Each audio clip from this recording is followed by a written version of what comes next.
മലപ്പുറം കരുളായിൽ മരിച്ച യുവതിയുടെ പോസ്റ്റ്മോർട്ടം ഇന്ന് നടക്കും. വനത്തിനുള്ളിലെ കുപ്പമറയിൽ വെച്ചാണ് പോസ്റ്റ്മോർട്ടം. നവംബർ 30-നാണ് ചോലനായ്ക്കർ വിഭാഗത്തിലെ മാതി മരിച്ചത്. കൊലപാതകമാണെന്ന ശബ്ദ സന്ദേശമാണ് സംശയത്തിന് ഇടവരുത്തിയത്. വിപിൻ സി വിജയൻ ചേരുന്നുണ്ട് ഇപ്പോൾ മലപ്പുറത്തുനിന്ന്. വിപിൻ, വിവരങ്ങൾ എന്തൊക്കെയാണ്?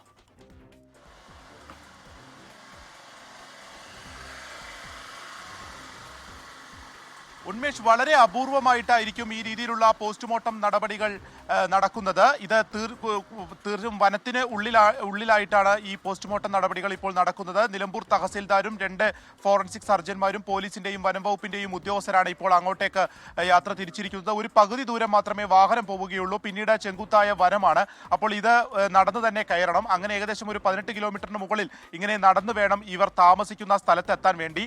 30-ാം തീയതിയാണ് ഈ 34 വയസ്സുള്ള മാത്തി മരിക്കുന്നത്. അപ്പോൾ പാറയിൽ നിന്ന് കാല് തെന്നി വീണു എന്നുള്ളതായിരുന്നു പറഞ്ഞിരുന്നത്. പിന്നീട് ഈ ചോലനായ്ക്കർ വിഭാഗത്തിൽപ്പെട്ടിട്ടുള്ള ഒരു യുവാവിന്റെ തന്നെ ഒരു ശബ്ദ സന്ദേശം പിന്നീട് പുറത്തു വരികയായിരുന്നു. അതായത് കൊലപ്പെടുത്തിയ ശേഷം പാറയ്ക്ക് മുകളിൽ നിന്ന് തള്ളിയിട്ടു എന്നുള്ള രീതിക്കുള്ള ഒരു ശബ്ദ സന്ദേശം വന്നു. അതോടുകൂടിയാണ് പോലീസ് ഇത് അന്വേഷിച്ച് അവിടെ എത്തുകയും ഇവരുടെയൊക്കെ മൊഴി രേഖപ്പെടുത്തുകയും ചെയ്തത്.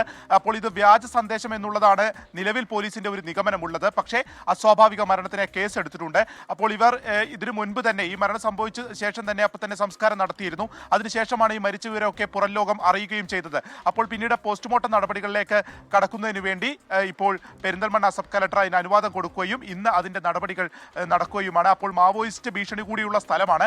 അതുകൊണ്ട് തണ്ടർബോൾട്ടിന്റെ അടക്കം സഹായത്തോടു കൂടിയാണ് ഈ സംഘം അങ്ങോട്ടേക്ക് യാത്ര തിരിച്ചിരിക്കുന്നത്. ഇവർ പാറയ്ക്ക് തൊട്ട് താഴെയായിട്ടാണ് ഈ സംസ്കാരം നടത്തിയിരിക്കുന്നത്. അപ്പോൾ മൃതദേഹം പുറത്തെടുത്ത് അത് പോസ്റ്റ്മോർട്ടം നടക്കുന്നതിന് അവരുടെ പൂർണ്ണമായിട്ടുള്ള ഒരു സഹകരണം കൂടി ആവശ്യമാണ്. ഉന്മേഷ്. ശരി വിപിൻ സി വിജയനാണ് മലപ്പുറത്ത് നിന്ന് വിശദാംശങ്ങൾ നൽകിയത്.